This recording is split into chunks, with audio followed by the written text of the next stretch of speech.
pelajari bukan sekedar oleh kiai kita, Kiai Imaduddin Al-Bantani, tetapi ini sudah banyak, termasuk Syarif Audah dari Mesir menyatakan bahwa nasabnya Ba'ali itu batal, disebutnya nasabnya adalah batilun ghairu sahihin, wis batal gak bener sisan.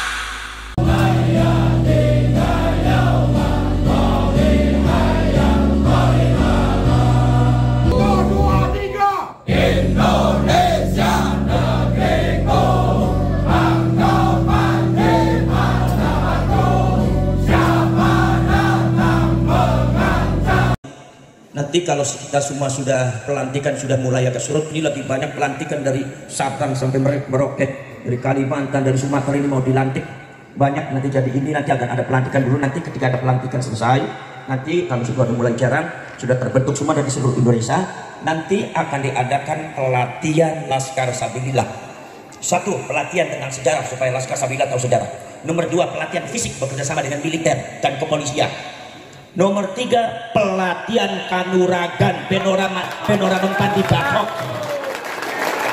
ben laskar orang mempandi bacok.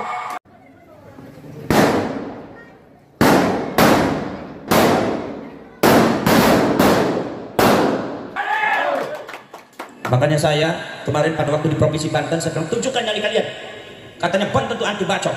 Subhanallah, sekarang PWI dan Laskar Sabilillah di antara pembina Laskar Sabilillah itu memiliki jawara sebanyak 25.000 jawara anti bacok.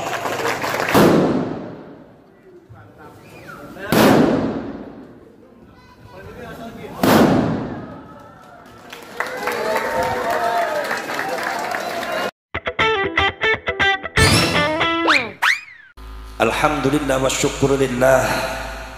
Dalu meniko kula kali panjenengan sedaya kempal rawuh dalam rangka adalah ikhtitamud dirosah pesantrenipun Gus Riyad.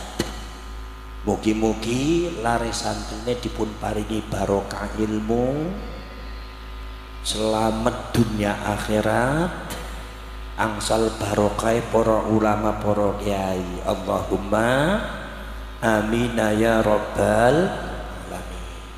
Sholawat lan salam monggo sareng-sareng dipun kersakaken kangge Kanjeng Nabi Muhammad sallallahu alaihi wasallam. Mugi-mugi panjenengan ingkang rawuh pikantuk syafaatipun Kanjeng Nabi Muhammad sallallahu alaihi wasallam. Allahumma amin ya rabbal. Panjenengan sampun ngantuk napa dereng? Dereng ngantuk? Kiyat ngantos subuh napa mboten? Kiyat napa mboten? Panjenengan sing kiyat, kula sing minggat mangke. Sing penting kula rawuh teng mriki alhamdulillah dirawuhi dumateng gubernur yang mewakilinya, Pak Bupati atau yang mewakilinya termasuk Pak Dandim, Pak Kapolres. Kula bersyukur lan para ulama para kiai niki bersatu dumateng malam ini. Maksudnya adalah untuk menunjukkan bahwa perjuangan Wali Songo dan Laskar Sabilillah ini adalah merupakan perjuangan kebangsaan. Dirawuhi dumateng para ulama dan pengurus NU Banser, ini menunjukkan bahwa perjuangan Wali Songo dan Laskar Sabilillah adalah perjuangan ke-NU-an. Kina mboten? Ono sing takon teng kula, Gus, kenapa kalau perjuangan ke-NU-an kenapa tidak cukup NU saja? Kenapa sampean membentuk PWI dan Laskar Sabilillah? Lah para syarek para dulu sebuah fakta yang tidak bisa dibantah bahwasannya teng NU niku kathah nahdiyin ingkang muhibbin dumateng habaib. Dinapa mboten? Lah iki sing makin rada angel, sedangkan beberapa fakta yang sudah ditemukan bahwasannya pembelokan sejarah, penundukan yang dilakukan oleh orang-orang ya selama ini ingkang wonten dumateng Indonesia penyelewengan data-data sejarah, bahkan doktrinasi atas nama agama yang tidak benar yang diterima dan korbannya kebanyakan orang-orang NU niki kebetulan dilakukan oleh kaum Ba'alwi, oknum-oknum habaib sing ora bener. Lah akhirnya para syekh para sedulur, karena sebagian daripada orang-orang NU iku adalah muhibbin dumateng habaib, akhirnya NU secara organisasi dan masyarakat pun boten wantun tegas di dalam masalah ini. Maka dari itu ini perlunya dibentuk satu barisan, dikumpulkan warga NU sing wani, warga NU yang berani, warga NU yang siap berjuang untuk bangsa, warga NU yang siap berjuang untuk negara, untuk agama, untuk ulama, termasuk untuk NU dan untuk leluhur, dikumpulkan dalam satu perjuangan Wali Songo Indonesia. Laskare disebutnya Laskar Sabilillah. Jadi insya Allah niku piantun-piantun yang menjadi Laskar Sabilillah ini adalah generasi Nahdlatul Ulama yang berani dan siap bertempur dengan siapapun. Kenapa mboten? Insya Allah para ulama, para kiai yang masuk di dalam perjuangan Wali Songo Indonesia dan Laskar Sabilillah ini adalah warga NU yang berani secara tegas menolak pembelokan sejarah yang dilakukan oleh habaib, menolak daripada pembelokan situs-situs pemalsuan makam-makam dan situs-situs yang dilakukan oleh habaib, termasuk juga menolak doktrin-doktrin habaib yang nyata-nyata bertentangan dengan agama, bertentangan dengan akidah, bertentangan dengan syariat, dan bertentangan dengan ajaran leluhur Nusantara sing disebut ajarannya Wali Songo. Gina pembadan niki sing wani iki kumpule ning PWI, sing wani iki kumpule dumateng Laskar Sabilillah. Milo syaratnya dadi Laskar Sabilillah syaratnya mung setunggal, apa ya wani, sing ora wani gak usah melu. Kenapa mboten? Kenapa mboten? Jadi para syekh para sedulur, maka dari itu dari sejarah pendirian daripada PWI dan Laskar Sabilillah, maka kita bisa menyatakan bahwa PWI dan Laskar Sabilillah itu bukan tandingannya NU, itu bukan berseteru dengan NU. Laskar Sabilillah ini adalah proses justru semuanya adalah warga Nahdlatul, dan untuk memperjuangkan ke-NU-an, sebab fakta sejarah sementara ini yang berkaitan dengan pergerakan Ba'alwi dan habaib ini banyak dirugikannya adalah orang-orang Lah kenapa orang Muhammadiyah, orang anak korban wong Muhammadiyah? Karena di Muhammadiyahnya nggak ada habaib. Habaib itu kumpulan yang wong NU kabeh. Gimana mboten? Saudara-saudara sekalian, ini banyak yang jadi muhibbinnya, yang kadang-kadang jadi korbannya adalah warga Nahdlatul Ulama. Maka dari itu saudara-saudara sekalian, banyak korbannya orang-orang NU. Makanya orang-orang NU, para syekh para rasul yang kerap kadang-kadang datang kepada saya, itu adalah orang-orang NU yang sadar terhadap doktrin-doktrin sing ora bener. Contohnya nopo? Doktrin barokah dan syafaah. Kula kali panjenengan iki masyarakat Sragen sedang menghadapi satu klan di mana klan itu mengglorifikasi diri sendiri. Glorifikasi ngertos napa mboten? Paham napa mboten? Gak ngerti? Ya wis gak usah dipikiri kari dirokne mawon. Dinapa mboten? Glorifikasi itu adalah satu klan Ba'alwi yang mensucikan dirinya sendiri, seolah-olah klan Ba'alwi itu lebih tinggi daripada rakyat Indonesia, seolah-olah kiai mereka lebih hebat daripada kiai Indonesia, seolah-olah leluhur mereka lebih hebat daripada leluhur Indonesia, seolah-olah peradaban mereka lebih hebat daripada peradaban Indonesia, seolah-olah mereka itu adalah barisan orang-orang yang suci, seperti hanya barisan para malaikat yang tidak boleh ditentang, yang tidak boleh dikritik, sing ora oleh dilukai dengan satu doktrin. Siapa saja yang melukai, siapa saja yang menyakiti Habib, berarti tidak akan mendapatkan syafaatnya Rasulullah. Di sini maka masyarakat Jawa, masyarakat Indonesia dibutakan dengan doktrin-doktrin yang sangat menyesatkan. Gimana pembuatan? Lah semeniko panjenengan tidak usah takut. Apa sebabnya? Sebab data empiris sejarah sudah dibuktikan oleh Ki Imaduddin Al-Bantani. Bukan sekedar Ki Imaduddin Al-Bantani saja, tetapi juga para ulama zaman dahulu, termasuk Syarif Aun Rafiq, seorang raja abad ke-13, Raja Hijaz, itu sudah menyatakan bahwa kaum Ba'alwi sing disebut mari wong sagene Habib itu bukan cucunya Rasulullah, nasabnya nasab palsu. Paham napa mboten? Paham napa mboten? Kupinge bolong napa mboten? Bolong napa mboten? Ini tentunya berdasarkan kajian data, bukan berdasarkan kajian sembarangan.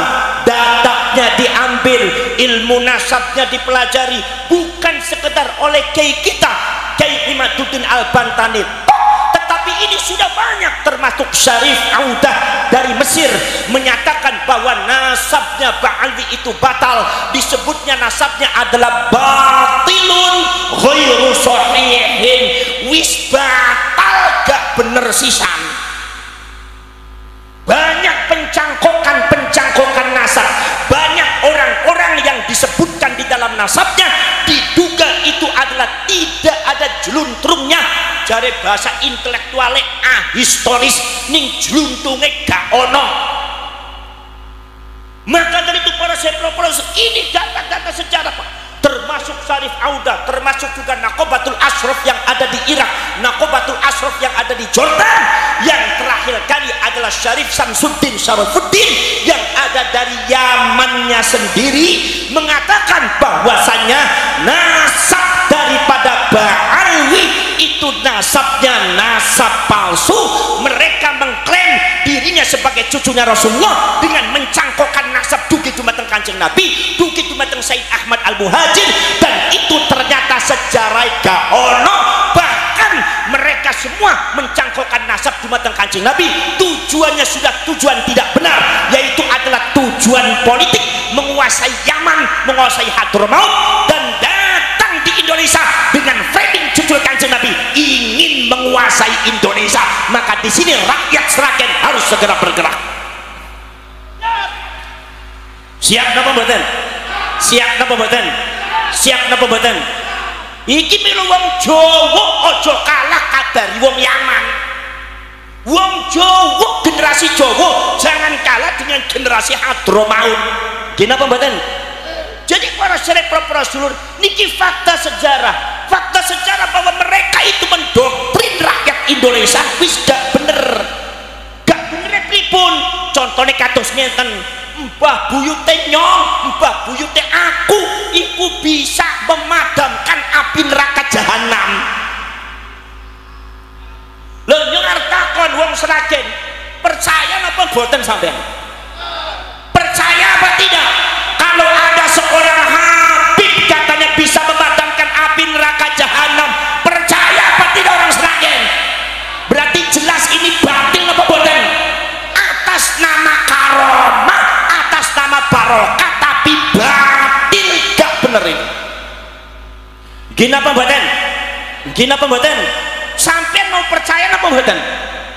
Para syarif, para sedulur sedaya bawon, ada lagi sekarang sudah merebut daripada peran kewalian, seolah-olah al-faqih al-muqaddam yang disebut Habib Muhammad Ali Ba'alwi niku para syarif sing disebut faqih muqaddam itu katanya lebih hebat daripada Syekh Abdul Qadir Al-Jailani. Ini framing mereka dalam rangka menundukkan orang Indonesia, dalam rangka menundukkan rakyat Indonesia.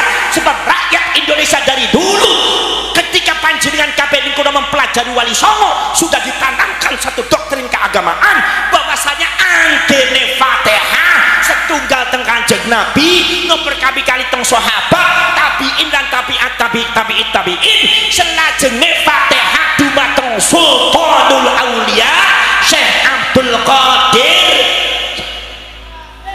Betapa yang namanya pelajaran kita Syekh Abdul Qadir Al-Jilani, masyarakat Sragen diwaca niku manakiban kali zaman kemien, ya hadiyu ya alim ya khabiru ya mubin alal kafi salatullah ala syafi salamullah. Gina pemboten ibadallah rijalallah itu sudah melekat dumateng lisane masyarakat Jawa Tengah sedaya. Iki teko Ba'alwi niku arep dirobah, badhe dirobah, mau dirobah seolah-olah ada orang yang lebih hebat daripada Syekh Abdul Qadir Al-Jilani. Sama mbah buyut mereka yang namanya Al-Faqih Muqaddam.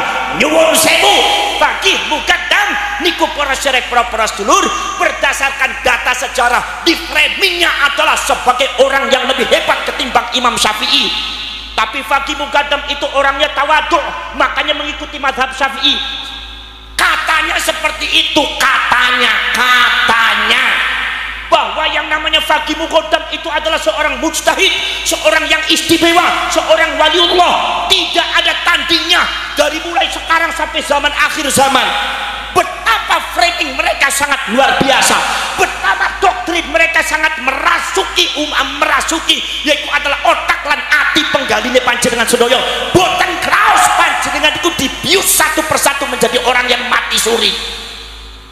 Para cerek, para sedulur sedemawon, setelah kita gali siapa Al-Faqih Muqaddam, ternyata di dalam Tabaqatul Ulama'i wal Fuqaha, di dalam sejarah para ulama fikih dan fuqaha yang ditulis oleh para ulama-ulama seluruh dunia niku tidak ada catatan seorang Faqih Muqaddam.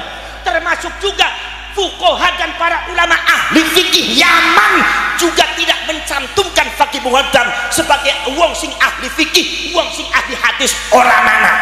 Ini menunjukkan bahwasannya Faqih Muqaddam itu tidak sebesar apa yang mereka ceritakan, tidak sebesar apa yang mereka doktrin di mata masyarakat Sragen.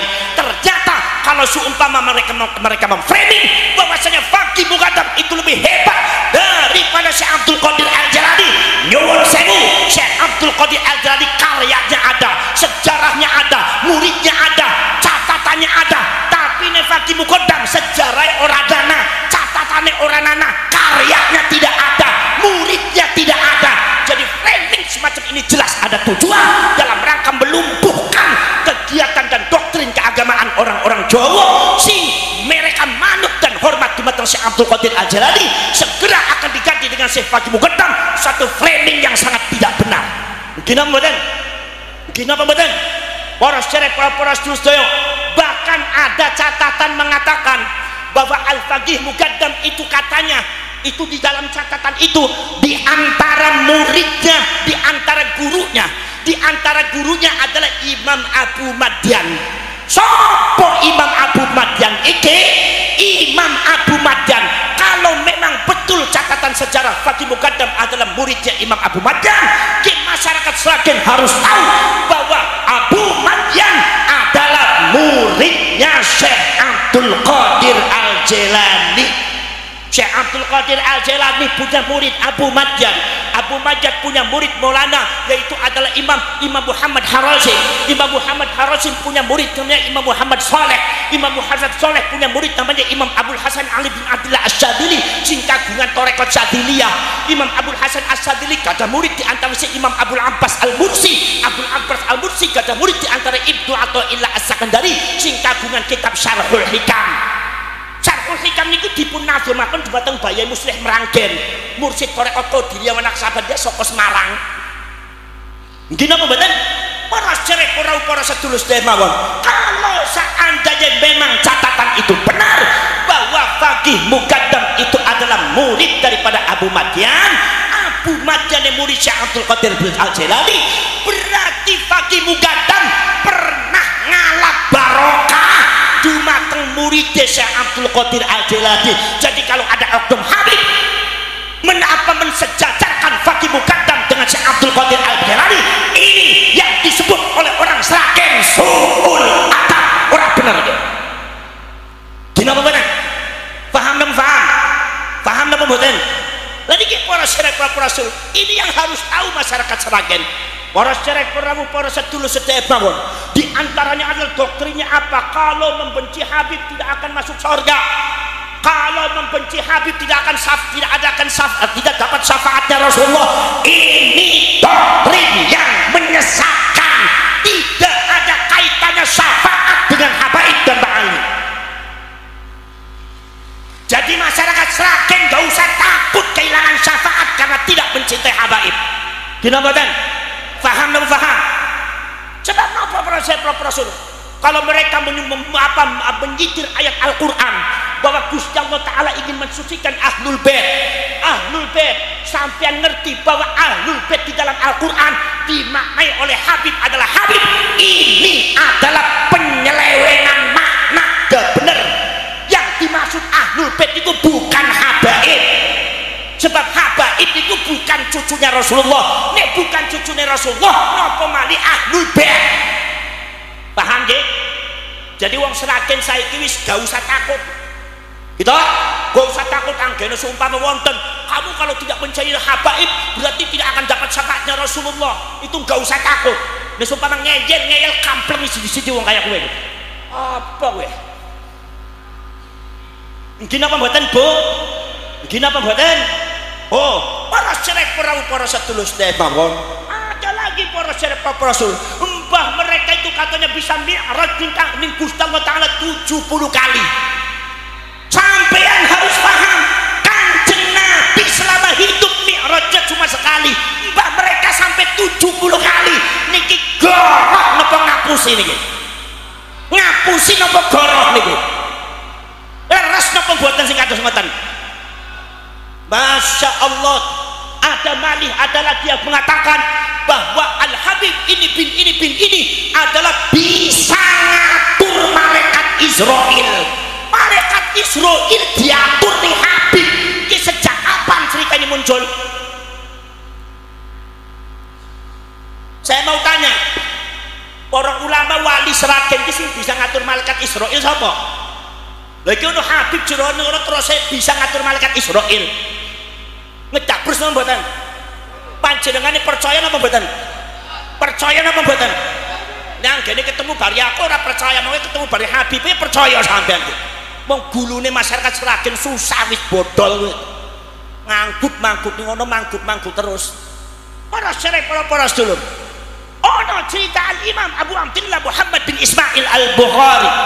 Imam Bukhari menceritakan satu cerita di mana riwayat ini juga diriwayatkan oleh Imam Tabrani, mengatakan nanti pada waktu akhir zaman di hari akhirat itu nanti Rasulullah itu diberitahu oleh Imam Malik, diberitahu oleh malaikat Malik, ya Rasulullah, untuk napa malaikat Malik, umat panjenengan masih ada yang tersisa di neraka jahanam, cuma satu. Kanjeng Nabi kaget, Rasul disamper bledek. Buka sing ngantuk niki. Ngantuk napa mboten, Bu? Ngantuk napa mboten? Nek ngaos kali kula ngantuk boten napa-napa. Tilem nggih boten napa-napa. Sampai sak mangke nek bar pengajian masih ngantuk, mripate masih merem terus, gak usah digugat, digotong mawon teng kuburan sebelah mriku, beres niku. Para sedherek para sedulur, Kanjeng Nabi dipunaturi dumateng malaikat Malik, ya Rasulullah, umat panjenengan niku taksi wonten dumateng neraka. Kanjeng Nabi rasa disamper bled. Masya Allah, Kanjeng Nabi nangis, ya Allah, sing leres niku malaikat Malik. Leres pinten? Setunggal. Kanjeng Nabi niku dumateng umat eman sayang luar biasa. Akhirnya Kanjeng Nabi ngendika, ya Malik, ya Zabaniyah, wahai Malik, wahai Zabaniyah, malaikat Zabaniyah, malaikat Malik, penjaga neraka, tolong keluarkan umat saya dari neraka jahanam. Tolong umat saya diantarkan kembali di timbangan amal, supaya nanti amal baiknya akan saya duduk sendiri, supaya amal baiknya lebih berat daripada amal buruknya. Kanjeng Nabi meminta kepada malaikat Malik supaya umatnya Rasulullah dikembalikan ketimbangan amalnya, dan Kanjeng Nabi akan duduk di amal baiknya, sehingga amal baiknya umatnya lebih berat daripada amal buruknya. Apa jawabnya malaikat? Kata jawabnya malaikat, ya Rasulullah, kalau cuma itu yang merentah panjenengan, nyuwun sewu, saya tidak bisa melakukan. Loh, kenapa? Sebab kami malaikat adalah yaf'aluna ma yu'marun, melakukan sesuatu apabila diperintah oleh Allah. Kalau itu bukan perintah Allah, kami tidak bisa melaksanakan. Kalau itu hanya perintah panjenengan, akhirnya akhirnya Kanjeng Nabi matur dumateng Gusti Allah, nangis dumateng Gusti Allah, sujud dumateng Gusti Allah. Akhirnya Gusti Allah merintahkan malaikat, gue umat Muhammad, ambil segera ditaruh di timbangan amal, biar nanti Kanjeng Nabi Muhammad nanti akan duduk di amal baiknya, sehingga lebih berat daripada amal baiknya, dan segera dimasukkan di dalam surga. Artinya apa? Ketika malaikat Malik diminta oleh Rasulullah untuk ngambil umatnya, malaikat Malik menolak. Kenapa? Karena yang perintah adalah Rasulullah, bukan Allah. Ini menunjukkan dari hadis ini, Kanjeng Nabi saja tidak bisa ngatur malaikat. Loh, iki ono Habib Sragen bisa ngatur malaikat, sokon piye? Ngedabrus napa mboten? Ngedabrus napa mboten? Le panjenengan percaya bre panjenengan mangke gadah torekot anyar napa torekot ngedabrus iya? Nggih napa mboten? Lah iki para syarif para sedulur, ini berdasarkan fakta sejarah. Kalau seumpama kula kali panjenengan kabeh para syarif para sedulur meluruskan sejarah di tanah Jawa itu sejak zamannya Belanda sudah dibelokkan.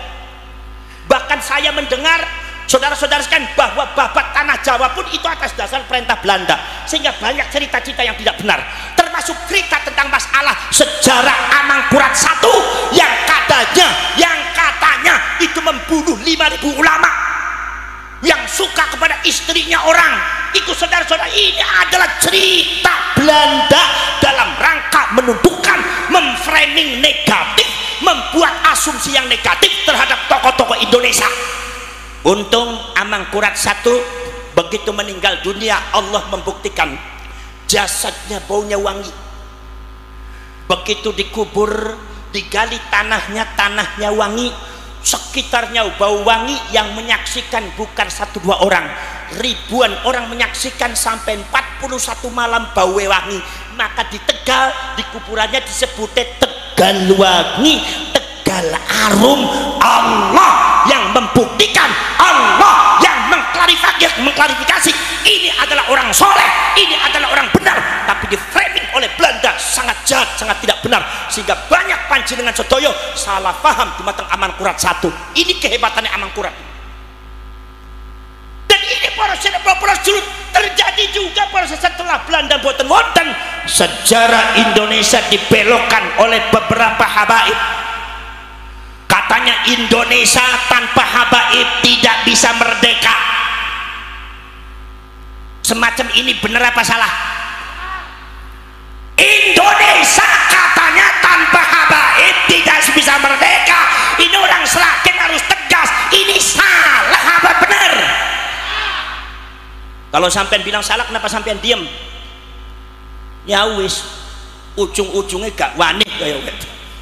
Kita di menusak kecingan nemen ke wong Sragen. Kejaba wani nek ana kula wani nek kene kulane mulih ya ora wani malih sampean sempro sampean iki. Ora sebab Rasul, apakah benar tanpa Indonesia? Tanpa Indonesia tanpa habaib ora bisa merdeka? Jelas ora benar. Buka fakta sejarah bahwasanya habaib saking Yaman yang mendatangkan adalah Belanda. Yang mendatangkan siapa? Siapa? Sing keras. Yang mendatangkan habaib siapa? Ngomong londo pe susah nemen cangkemmu ya. Dadi menusa kecing-kecing nemen wong Sragen. Yang mendatangkan habaib iku siapa? Londo. Lah kok arep takon, londo iku sapa? Penjajah. Berarti habaib iku ante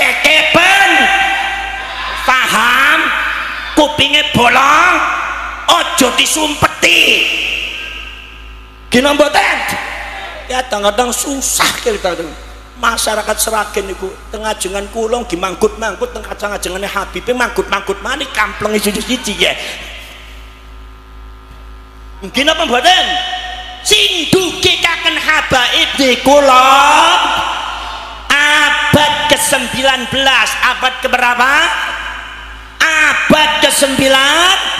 Mbah Hasyim Asy'ari sudah ada, Kyai Nawawi Banten wis ana, Mbah Yai Soleh Darat wis ana. Nggih. Lha iki para sirek para sedulur, sekarang mereka yang mendatangkan itu adalah Belanda. Sing Yaman dugi teng Indonesia ngangge nopo? Ngangge kapal. Kapale sapa? Ya kapale Londo. Lho si kapale Londo bayar apa ora? Ora bayar, gratisan. Ribuan habaib diangkut dumateng Londo teko ning Indonesia niku ora bayar tapi gratis. Dan sebelum datang di Indonesia, Yahudi Yaman itu didatangkan oleh orang-orang Inggris adalah untuk menduduki Palestina. Jadi ada kaitannya pendudukan Palestina dengan pendudukan Indonesia. Maka saya mengingatkan, ketika Palestina nasibnya sangat tragis, awas Indonesia, hati-hati. Yahudi saking Yaman sudah datang di Indonesia, didatangkan oleh Belanda. Jangan sampai anak cucu kita bernasib sama dengan Palestina di tahun yang akan datang. Paham? Paham? Jadi ono PWI Laskar Sabilillah penting apa ora? Penting apa mboten? Penting apa mboten? Sebab Kiai NU ono sing wani, ono sing ora. Pengurus NU ne ono sing wani, ono sing ora. Ansore ono sing wani, ono sing ora. Muslimate ono sing wani, ono sing ora. Fatayate ono sing wani, sing ora. Bansere ono sing wani, ono sing ora. Lah sing wani-wani ki mlebu dumateng perjuangan Wali Songo Laskar Sabilillah, isiye wong NU sing wani. Paham? Paham mboten?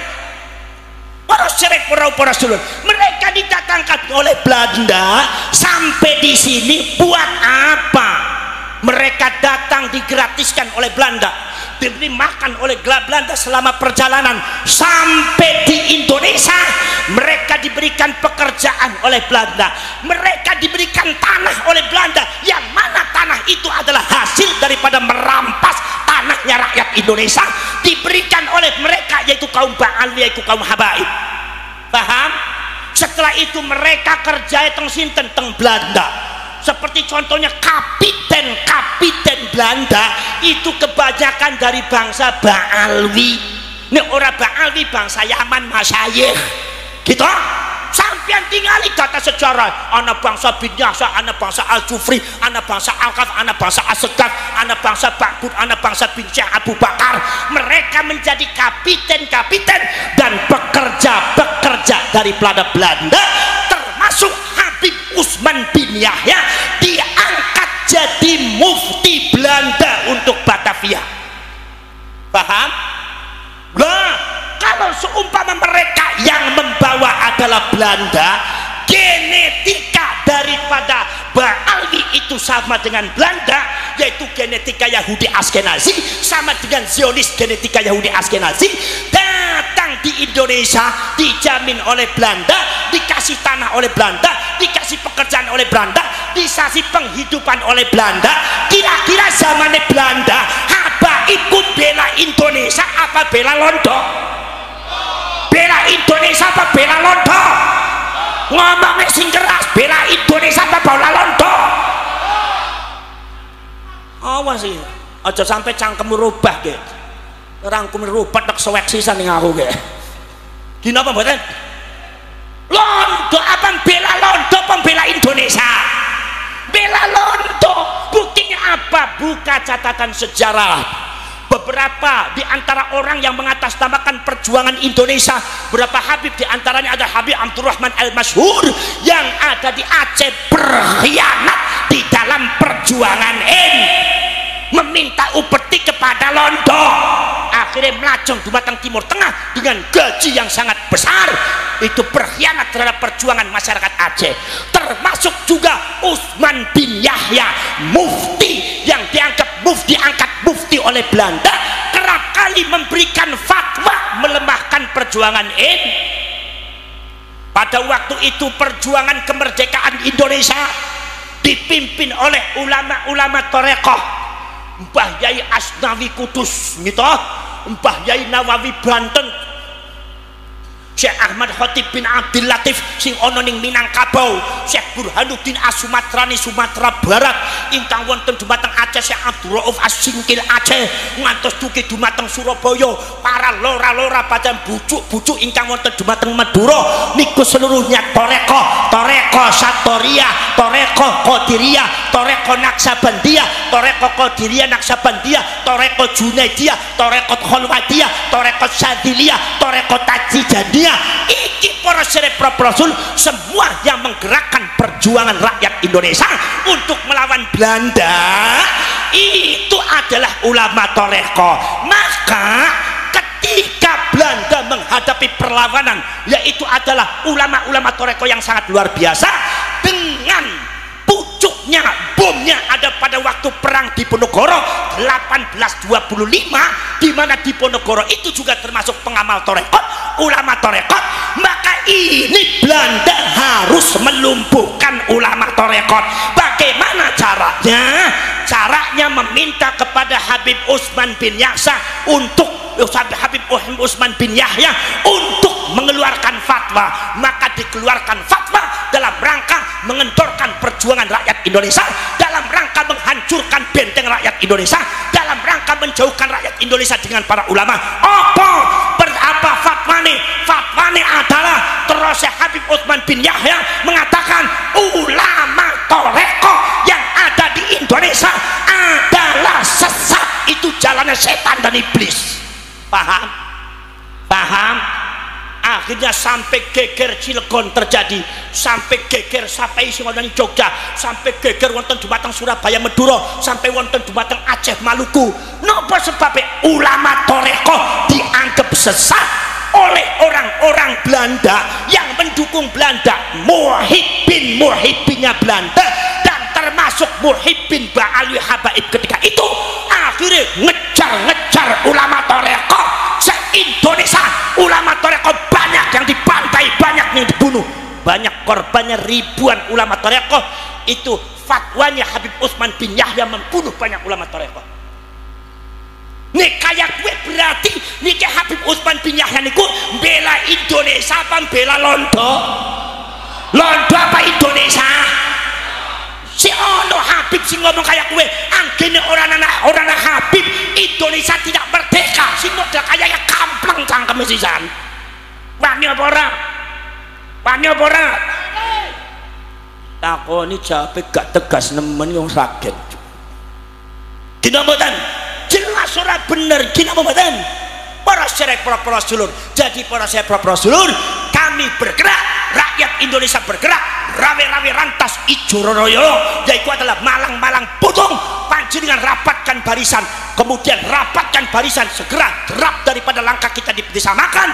Ayo kalau kali panjenengan bentuk Laskar Sabilillah PWI seluruh Indonesia dari Sabang sampai Merauke untuk membentengi kita semua dari doktrin perlawanan terhadap orang-orang Ba'ali sing ora bener iki. Paham napa mboten?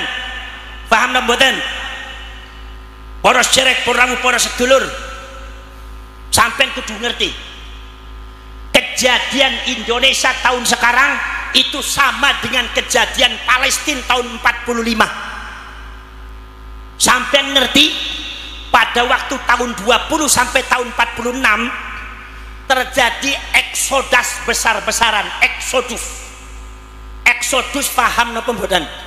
Gak paham meneh, susah ngomong kali wong Sragen iki gak paham terus. Eksodus paham napa mboten? Budalan paham nggih? tiang-tiang niki saking Eropa itu diangkut dengan kapal-kapal Jerman mampir di Palestina di pelabuhan Haifa. Setelah turun ternyata isinya kapal itu ratusan kapal, ternyata kapal itu isinya adalah orang-orang yang lusuh, tampangannya lusuh, orangnya kurus-kurus. Ternyata mereka adalah bangsa Yahudi Askenazi, di mana yang di Eropanya diusir, di Jerman dibunuh oleh Hitler, yang lainnya nggak diterima. Masyarakat Eropa tidak menerima Yahudi Askenazi, suruh keluar dari bangsanya, suruh keluar dari negaranya. Maka akhirnya semua Yahudi Askenazi itu banyak yang keluar mampir di Palestina tahun 1945, dari mulai tahun 1920. Tambah kata. Pada waktu pertama kali datang, ribuan orang datang menggelar spanduk. Spanduknya langsung dibentangkan. Apa spanduknya isinya? Isinya adalah, wahai orang Palestina, kami di Eropa diusir, kami di Jerman dibantai, maka wahai masyarakat Palestina, jangan pupuskan harapan kami untuk menerima kami. Nyuwun sewu, masyarakat Palestina ku persis kaya wong Jawa. Jawa ne Arab niku Palestina, Pak. Anggah ungguhe mboten sekecuane penggaline niku sae. Akhirnya mereka diterima. Begitu sudah diterima, tambah banyak. Akhirnya ratusan ribu orang berdiam di Palestina. Masyarakat Eropa sudah mengingatkan, wahai masyarakat Palestina, kami mengusir mereka bukan tanpa alasan, kami mengusir mereka bukan sembarangan, tapi kami mengusir mereka dengan alasan yang kuat. Apa alasannya? Karena mereka itu adalah kumpulan dari orang-orang yang tidak benar, kumpulan daripada pembegal dan perampok negara. Di sana di negara kami berusaha untuk mendominasi, melecehkan suku-suku yang lain, meninggikan sukunya sendiri, menginjak daripada tokoh-tokoh kami, bahkan membelokkan sejarah-sejarah yang ada di Eropa, termasuk juga memalsukan situs-situs yang ada di Eropa, bahkan akhirnya menginjak-injak dan menanamkan doktrin-doktrin yang tidak benar di kalangan masyarakat Eropa. Wahai masyarakat Palestina, kata orang Eropa, Anda menerima tamu yang salah. Saya peringatkan kepada Anda, harus hati-hati. Akhirnya proses dulur, pada waktu itu orang Palestina tidak mau mendengarkan orang Eropa nasihatnya. Akhirnya orang Yahudi Askenazi ditampi di Palestina.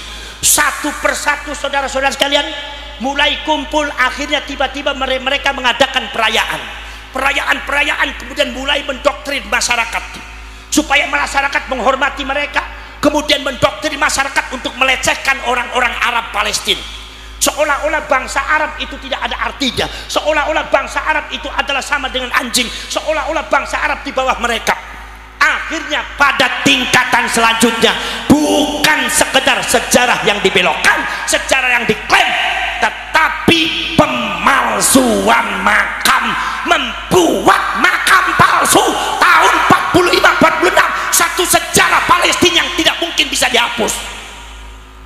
Persis kaya ning Jawa, kaya ning Indonesia. Pemalsuan makamnya, pembelokan sejarahnya, framing bahwa mereka itu adalah seorang keluarga yang suci, tidak boleh disentuh dengan kesalahan. Saudara-saudara sekalian, akhirnya tiba-tiba mereka mengklaim daerah, bahwasanya daerah ini adalah daerahnya mbah kami, buktinya ada kuburannya. Daerah ini adalah daerah kami, buktinya ada kuburannya. Yang menciptakan daerah ini adalah daerah mbah kami, ini kuburannya ada. Ini bukan milik orang Arab Palestina, tapi milik keluarga kami. Akhirnya saudara-saudara sekalian, tambah lambat laun, mereka menyergap masyarakat Palestina, mereka menguasai satu persatu tanahnya, persis koyoning Indonesia.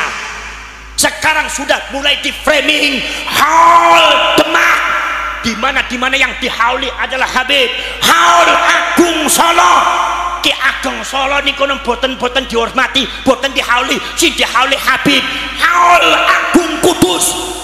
Niku Sunan Kudus niku boten disebut Haul Agung, niki isian niku Haul Habib, wonten madi Haul Agung Malang. Sudah mulai diklaim satu persatu milik mereka, sehingga ada seorang Habib yang mengatakan bahwa Jawa adalah bintu Tarim, Jawa adalah anaknya Tarim. Bahkan ada satu isu yang beredar, itu nggak tahu benar atau tidak, tetapi kita harus hati-hati sebagai rakyat Indonesia. Apa? Mereka bergabung dengan HTI ingin menguasai Indonesia atas nama Khilafah Islamiyah, tetapi sebetulnya para habaib dan para ba'alwi yang mereka tuju bukan Khilafah Islamiyah tapi negara Indonesia Tarim. Yaitu negara Tarim Indonesia. Sampean siap berjuang untuk bangsa? Siap napa mboten? Tanah direbut ning kono rela napa mboten? Ridho napa mboten? Jangan sampai anak cucu sampean bernasib sama dengan Palestina. Ini data real.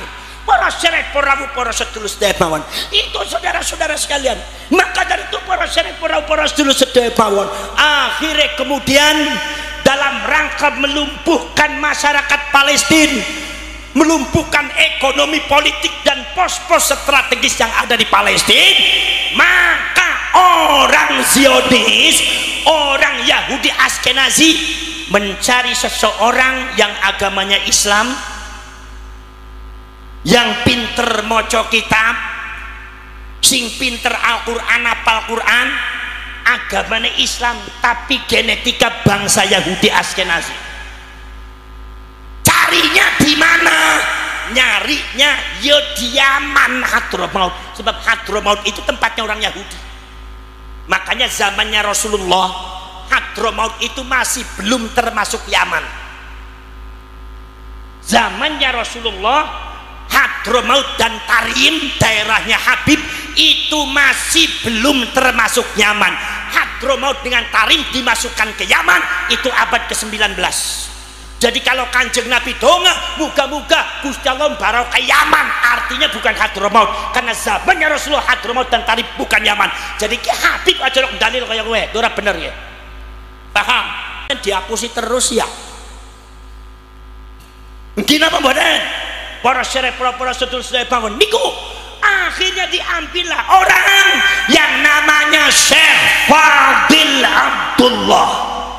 Syekh Fadil Abdullah itu orang Yaman, genetika Yahudi, apal Quran, wonge pinter, alim, hatinya pinter, didatangkan oleh orang Zionis, agama Islam tapi fanatisme Zionisnya, fanatisme daripada Yahudinya lebih hebat daripada agamanya.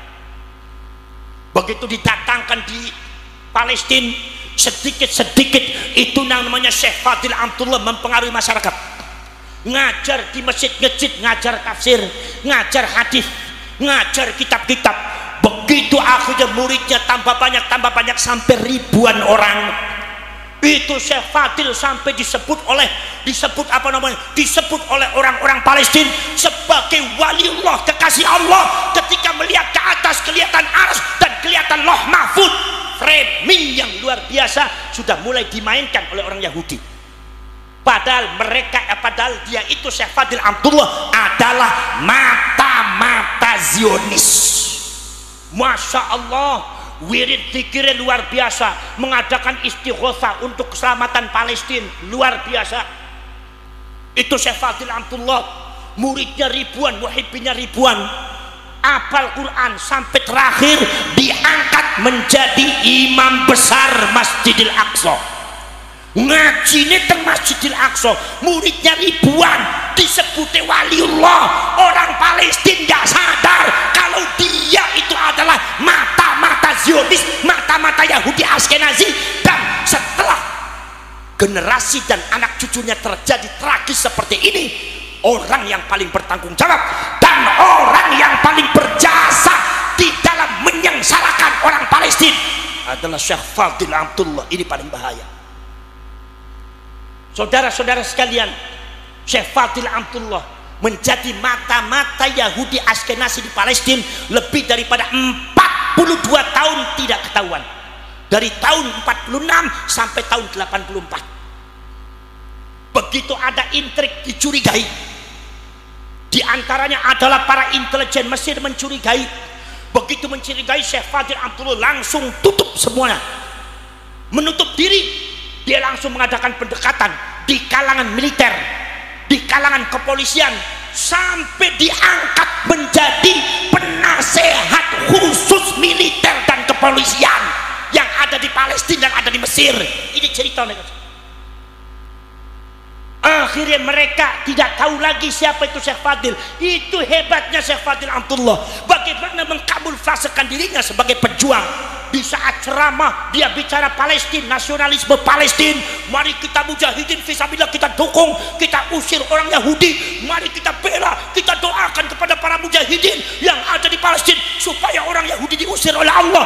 Kalau bicara nasionalismenya setinggi langit, orang Palestina semua buta, dari barat sampai timur, dari utara sampai selatan, buta menganggap bahwasanya Syekh Fadil Amtullah adalah simbol daripada perjuangan rakyat Palestina.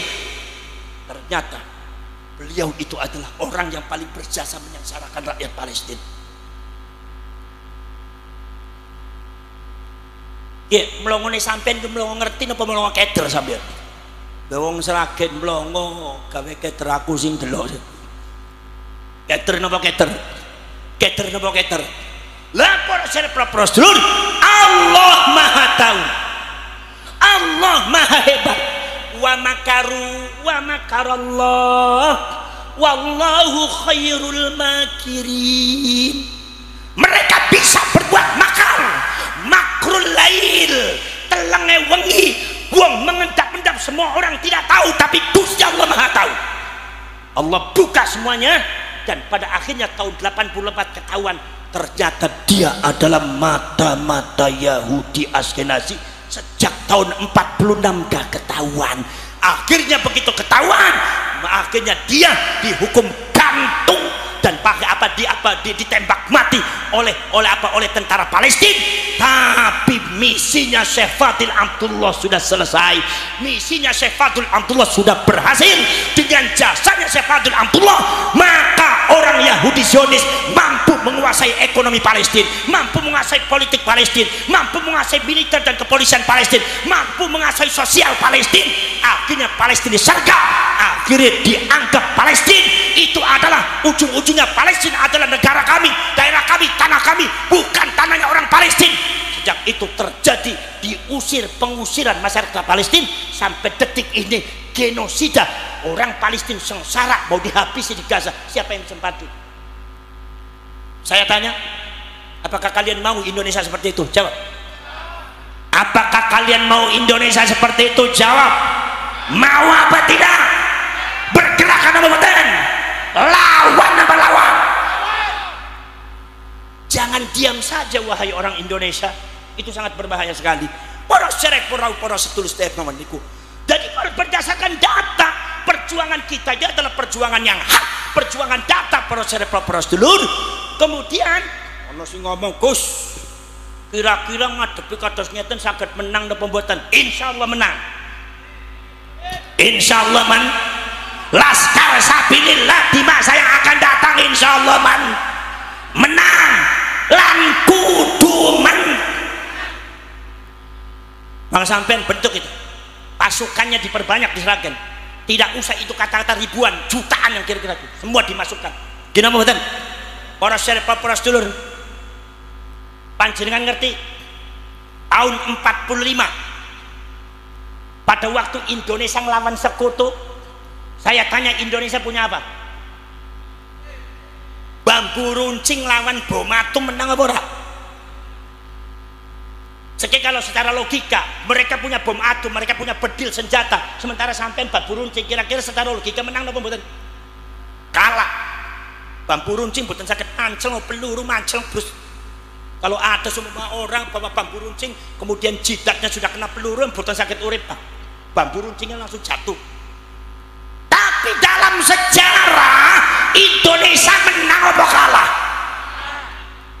Al-Imam Ahmad An-Naqsyabandi, seorang ulama besar mazhab Thariqah Naqsyabandiyah, di dalam kitabnya Jami'ul Usul fil Auliyah sampai bisa buku Thariqah Naqsyabandiyah, An-Naqsh wal Band, An-Naqs wal Band, Imam Bahauddin An-Naqs wal Band, An-Naqs wal Band ngukir asmane Gusti Allah wal Band nutup ati saka sak liyane Gusti Allah. Hanya untuk Allah hatinya. An-Naqs wal Band minut terus masyarakat Sragen, Imam Bahauddin An-Naqs wal Bandiyah disebutnya Naqsabandiyah. Ngendika bahwasanya Gusti Allah maringi dumateng Kanjeng Nabi adalah khususiyatun nubuwah, keistimewaan kenabian. Dari keistimewaan kenabian itu muncul apa yang disebut dengan jauharatun nubuwah, mutiara kenabian. Dari jauharatun nubuwah itu muncul di situ adalah at-ta'alimul ilahiyah, pelajaran-pelajaran langsung saka Gusti Allah. Mila para nabi para rasul gak belajar pinter dewek. Nomor selanjutnya al-khirqatus syarifatus sufiyah, yaitu adalah keluar biasaan sing disebute mukjizat. Nomor kaping 3 napa medal napa sing disebut nusratum minallah, pertolongan saka Gusti. Nek wong gadah khususiyatun nubuwah jadi nabi jadi rasul, pertolongan dari Allah pasti datang. Artinya nabi rasul gak enek sing kalah menang kabeh, sebab nabi rasul kudu menang.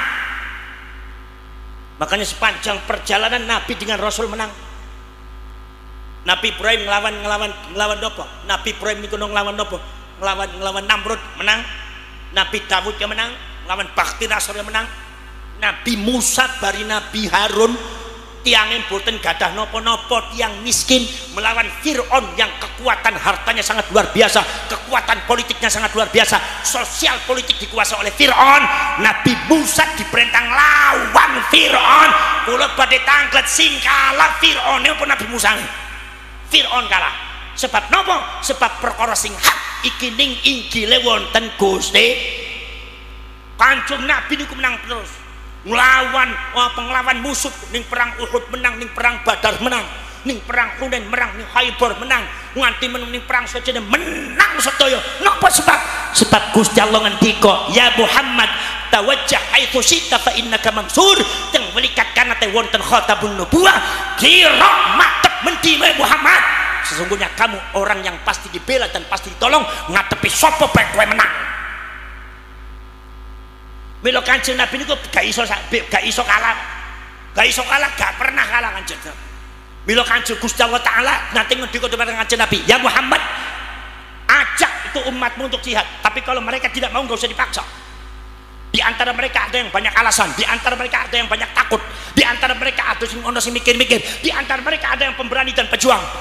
Gak usah dipikir Muhammad, kalau sebab yang memenangkan kamu itu adalah aku Muhammad, bukan mereka. Umatmu arep maju arep ora, kowe tetap menang. Jangankan maju umat Muhammad, kowe madep sendirian Muhammad lawan mereka, tak menangke teng aku, tak menangke ning aku, akan saya menangkan kamu Muhammad.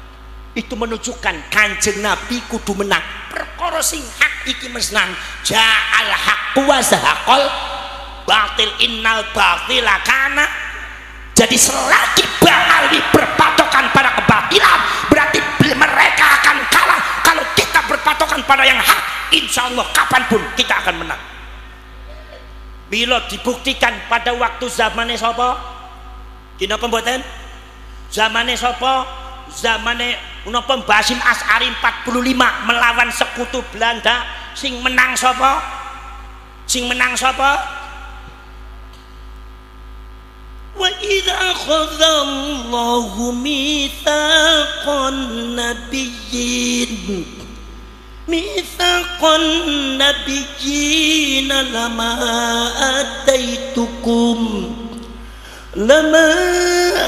ataitukum min kitabin wa hikmah thumma ja'akum rasulun musaddiqun lima ma'akum latu'minun nabihi wa latansurunnah. Janji Allah wa latansurunnah, memerintahkan seluruh umat manusia supaya nolong Kanjeng Nabi. Nusratu minallah, Mila subhanallah bapak tuae sampeyan ngadepi Londo niku modale napa? Modal nekat gitu. Nek Londone sekutu kali Inggris bercampur, Amerika Jerman bercampur, pesawate bome bedil. Bapak tuane sampeyan senjatane napa? Diparingi dumateng kyaine napa? Sholawatan. Sholat. Basim Asy'ari ngendika menurunkan resolusi jihad. Mbak Abbas ya tampil, ya ayyuhan nadhiyun wahai wa ya ayyuhal mu'minun wal mu'minat infiru khifafan wa thiqalan wajahidu bi amwalikum wa anfusikum fi sabilillah. Rawe-rawe rantas ijo raya-raya rapatkan barisan sing-singkan lengan baju. Lantas sekutu Inggris dari Amerika, Jerman, Belanda kumpul di Surabaya untuk melawan kita. Mari kita sing-singkan lengan baju seadanya di bawah panci para ulama, di bawah ridho Allah dan pertolongan Allah, lawan mereka demi untuk bangsa. Membela bangsa itu bagian daripada agama. Masya Allah, bapak tuane sampean menyiapkan pasukan saka Suragen. Siaplah, maju jalan.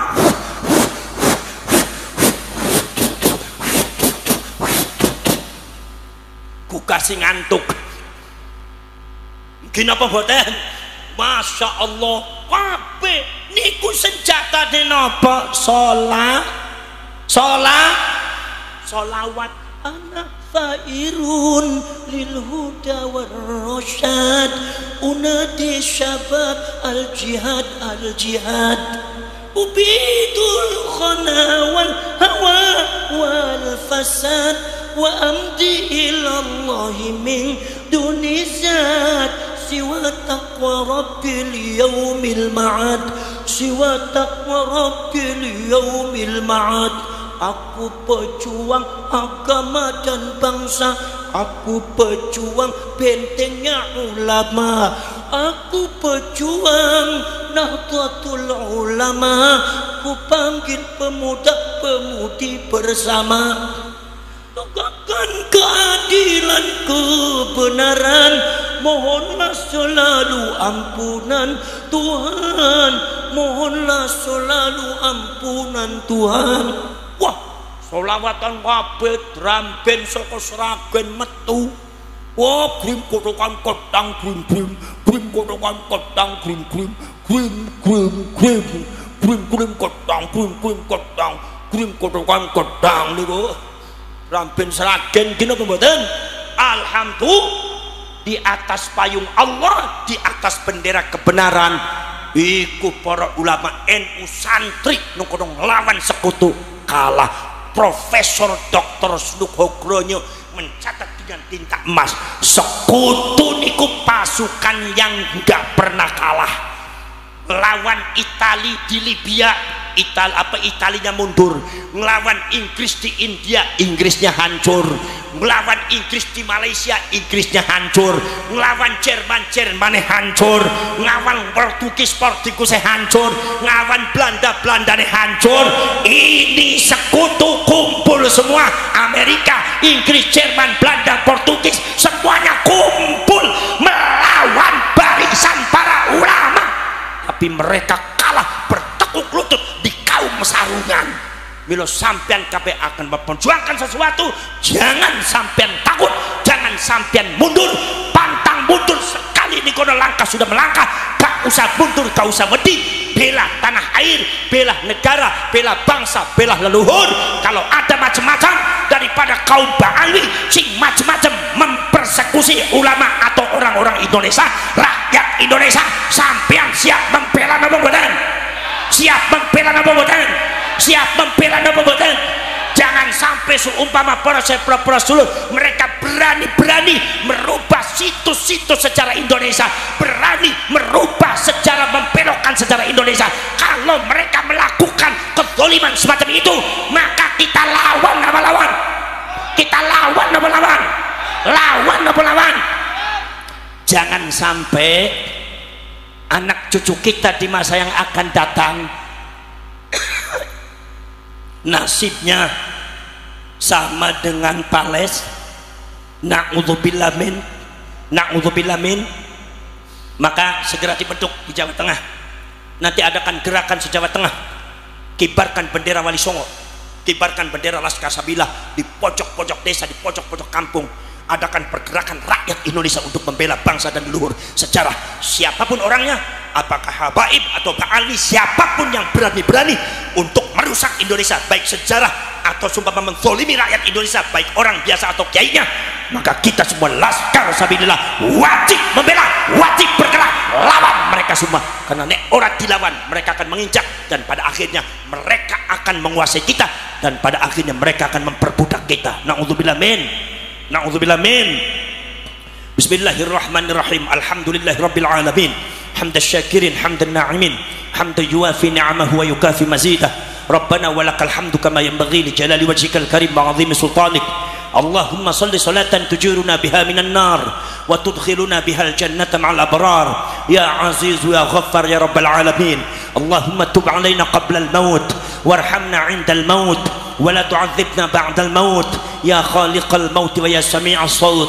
Ihfazna minal afati wal ahati wal 'uqubat. Allahumma arinal haqqa haqqa warzuqna ittiba'ah wa arinal batila batila warzuqna ijtinabah. Allahumma inna nas'aluka ridhaka wal jannah wa na'udzubika min sakhatika wan nar. Allahumma ahsin 'aqibatana fil umuri kulliha wa ajirna min khizyid dunya wa 'adzabil akhirah. Allahumma la tusallit 'alaina bi dhunubina man la yakhafuka wa la yarhamuna. Allahumma innaka 'afuwun karim tuhibbul 'afwa fa'fu 'anna karim. Rabbana atina fid dunya hasanah wa fil akhirati hasanatan wa qina 'adzaban nar wa adkhilnal jannata ma'al abrar ya aziz wa ghaffar ya rabbal alamin. Wa sallallahu ala sayyidina Muhammadin nabiyil ummi wa ala alihi wa sahbihi wa baraka wa sallam. Hadza du'ana kama amartana fastajib du'ana kama wa'adtana innaka la tukhliful mi'ad. Subhana rabbika rabbil izzati amma yasifun wa salamun alal mursalin walhamdulillahi rabbil alamin. Al-Fatihah.